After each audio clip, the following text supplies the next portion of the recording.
ব্যারাকপুর থেকে প্রার্থী হয়েছেন রাজ চক্রবর্তী। ব্যারাকপুরেরই বিধায়ক রাজ চক্রবর্তী, তিনি আবারও টিকিট পেলেন। এবারে কি বলেছেন রাজ চক্রবর্তী দেখুন। প্রথমে ধন্যবাদ জানাবো মাননীয় মুখ্যমন্ত্রী মমতা বন্দ্যোপাধ্যায়কে, আমাদের নেত্রী সর্বভারতীয় সাধারণ সম্পাদক অভিষেক বন্দ্যোপাধ্যায়কে, আমাদের দলকে, দলের সমস্ত সিনিয়র লিডারকে, অবভিয়াসলি আমার কনস্টিটিউয়েন্সি 108 ব্যারাকপুর বিধানসভার সমস্ত মানুষজনকে ধন্যবাদ জানাবো। আমাকে দ্বিতীয়বারের জন্য সুযোগ দিয়েছে। আমি চেষ্টা করছি এই 5 বছরে আমার যে কাজ ছিল সেটার যথাযথ করার চেষ্টা করেছি। যেখানে যে সমস্যা হয়েছে তখন ছুটে গেছি। ব্যারাকপুরের মানুষজন আমাকে খুব পছন্দ করে। আমি জানি ব্যক্তিগতভাবে আমার সবার সঙ্গে খুব ভালো সম্পর্ক, এবং যে কাজগুলো বাকি রয়ে গেছে সেগুলো করবো অবভিয়াসলি আগামী দিন। এবং এই মুহূর্তে লড়াই বড় শক্তির সঙ্গে লড়াই, তো সেই লড়াইটা আমাদেরকে জিততে হবে। এখন 1-1.5 মাসটা খুব ইম্পর্টেন্ট আমার জন্য, অবভিয়াসলি আমাদের জন্য, সবার জন্য। তো যাতে ব্যারাকপুরের যে ঐতিহ্য আছে সেটাকে অক্ষুণ্ণ রাখতে পারি আর কি। মানুষ জানে আমি তারা কি বলবে, আমি তাদের কাছে গিয়ে কি বলবো। আমরা সবসময় মানুষের পাশে ছিলাম, মানুষের পাশে আছি, পাশে থাকবো। বেলেঘাটায় তৃণমূল প্রার্থী কুণাল ঘোষ, বেলেঘাটায় তৃণমূল প্রার্থী কুণাল ঘোষ কি বলছেন সরাসরি শুনুন। কৃষ্ণেন্দু, দেখো, আমাদের সঙ্গে রয়েছেন কুণাল ঘোষ, বেলেঘাটার তৃণমূল প্রার্থী হয়েছেন। এভাবেও ফিরে আসা যায় কুণাল ঘোষের ক্ষেত্রে, এটাই বলা যায়, কারণ সংসদীয় রাজনীতিতে তার কামব্যাক। কুণালদা, যখন আপনি রাজ্যসভার সাংসদ ছিলেন তখন জেলযাত্রার আগে সেটা, তারপর একটা কঠিন সময়, তারপর আপনি ফিরে এলেন, রাজনীতিতে এলেন, সাংবাদিকতা করলেন, তারপর বহু বিতর্ক, তারপর আবার বেলেঘাটা ক্যান্ডিডেট, কি বলবেন? দেখুন, আমি জ্ঞান তো কোনো অন্যায় করিনি, সেটা কোর্টও জানে, সবাই জানে, আর মানুষও সবটা বোঝেন। আমি প্রথমেই আন্তরিক ধন্যবাদ দেব মাননীয় মমতা বন্দ্যোপাধ্যায়কে, তিনি আস্থা রেখেছেন, এই সুযোগ দিয়েছেন। আমি ধন্যবাদ দেব অভিষেক বন্দ্যোপাধ্যায়কে। আমি তৃণমূল কংগ্রেসের একজন সৈনিক। আমাকে যখন যা দায়িত্ব দেওয়া হয় আমি সেটা পালন করি এবং নিষ্ঠার সঙ্গে পালন করি। তো ফলে এখন একটা এই ভূমিকায় বেলেঘাটায় আসন্ন বিধানসভা নির্বাচনের প্রার্থী, ফলে এই যে নেত্রী আস্থা রেখেছেন, নেতা আস্থা রেখেছেন, দল আস্থা রেখেছে, এটা ভালো লাগছে। কালকে যখন মিছিলে হাঁটছিলেন তখনও পর্যন্ত বলছিলেন আপনি কিছুই জানেন না, সেটা কি সত্যি জানতেন না আগে থেকে জানতেন? এ বিষয়ে আমার কোনো মন্তব্য নেই। আমি সকলের সম্মানে যখন প্রকাশ হয়েছে, আপনি ধরে নিন আমি তখনই জেনেছি। এরপর কি কাজ শুরু করবেন? দেখুন, একটা সুবিধা হচ্ছে আমি সারা বছর কাজের মধ্যে থাকি, কারণ মমতা বন্দ্যোপাধ্যায়ের ব্যাপারটাই হচ্ছে শীত গ্রীষ্ম বর্ষা মমতা বন্দ্যোপাধ্যায় ভরসা।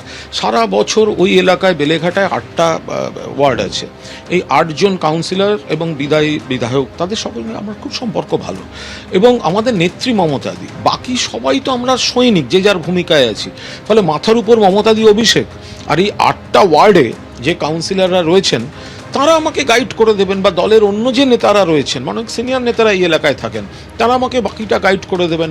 আর বেলেঘাটার মানুষ তারা জানেন কুণাল ঘোষকে, যে স্ট্রাগল করা মানুষ, কিন্তু মানুষের পাশে থাকে। যে কোনো ঝড় জল বিপদে, যে কোনো মানুষের কোনো দল মত নির্বিশেষে কুণাল ঘোষের কাছে এলে পারুক না পারুক কুণাল ঘোষ শেষ অবধি লড়ে যায়। এই স্বীকৃতিটা মিলল কিভাবে? কারণ হচ্ছে যদি দলের অভ্যন্তরীণ সমীকরণ দেখা যায়, বারবার আপনার মুড সুইং করে, কখনো শীর্ষ নেতৃত্ব, কখনো দল, একাধিক বিষয়ে আপনি মুখ খুলেছেন, খবরের কেন্দ্রবিন্দু হয়েছেন। আরজিকর সময়, আরজিকর মুভমেন্টের সময় আপনার ভূমিকা যেমন দলকে ট্যাকেল করা, ডিফেন্ড করা, তার পাশাপাশি তার আপনার বিস্ফোরক মন্তব্য, এরপরেও আপনি এইভাবে ফিরে এলেন, এর নেপথ্য কাহিনী কি? না, কোনো নেপথ্য কাহিনী নেই। আমার মনে হয় আমার নেত্রী আমাকে অনেক কম বয়স থেকে চেনেন, এবং আমার নেতাও আমাকে যথেষ্ট চেনেন এবং ভালোবাসেন। ফলে নেতৃত্ব যেটা, যে অ্যাকচুয়ালি আমি হয়তো মুখ ফুটে দুম করে কিছু বলে ফেলি বা ইত্যাদি, কিন্তু আমার কোনো তার পেছনে কোনো অসৎ উদ্দেশ্য থাকে না।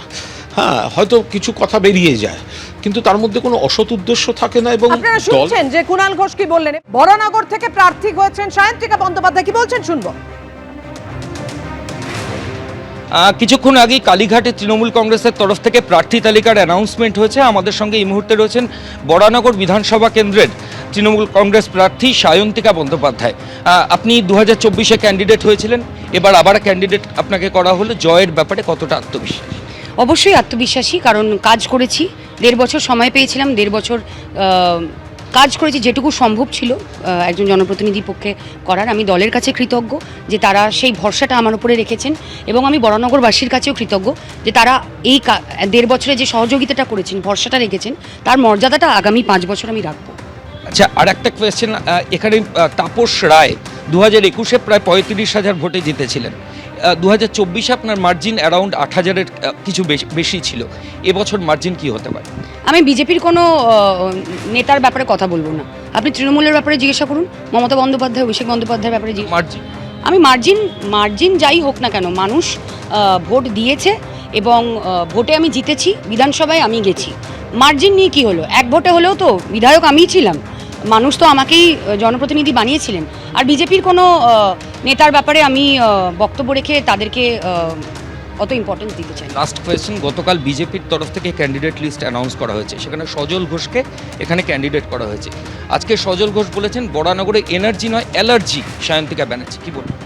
না, আমি এটাই বলবো যে ওনাকেও আমি অভিনন্দন জানাচ্ছি। লড়াইটা গণতান্ত্রিক হোক, রাজনৈতিক হোক, ব্যক্তিগত না হোক, এবং কথাতেই আছে ন্যাড়া বেলতলা একবার যায়, উনি আবার এসছেন, হারিয়ে পাঠিয়ে দেবো, কি আছে। Thank you. এবিপি আনন্দ, এগিয়ে থাকে, এগিয়ে রাখে।